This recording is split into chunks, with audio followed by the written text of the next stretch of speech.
السلام علیکم. زه مشهور حبیب سواتی زه نن راغلی ما میرال هوټل ته او د دې کانا ډېره زبردسته ده. تاسو چې په دې سوات په دې لار باندې موټروی ته یا خیږئ میرال هوټل راځي چکدرې باندې او څوک چې په ټور ځي خامخا یو په د دې کانا نو چک کوي او تاسو ته به زما بیا نور هر څه درته ایکسپلین کړي. په دې کې زموږ سره د دې میرال هوټل چې دا کومه ایریا ده ماشاءالله ډېره ښکلې ایریا ده او د دې چې کوم خوراک دی نو هغه ماشاءالله ډېر بهترین دی.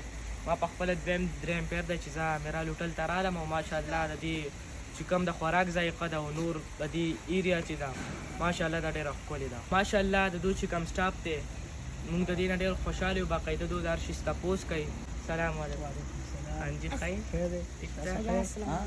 تاسو میرال هوټل ته فرست ټایم راغلی؟ نه زموږ تھرډ ټایم دی چې میرال ته رالو. د دې ځای کانا د دې ځای انوایرمنټ تاسو ته څنګه د ولګېد؟ دې ځای چې کوم انوایرمنټ دی ماشاءالله ډېر زبردست و او د دې خو کانه بیخي لاجواب د هغې خو موږ څه ویلی نه شو. نو کتونکو ته به څه پیغام ورکوئ؟ ټول خلک چې هم سوات طرف ته په ټور باندې ځي نو تاسو میرال هوټل ته وزټ وکئ او د دې چې کوم فوډ دی د هغې نه تاسو مزې واخلئ.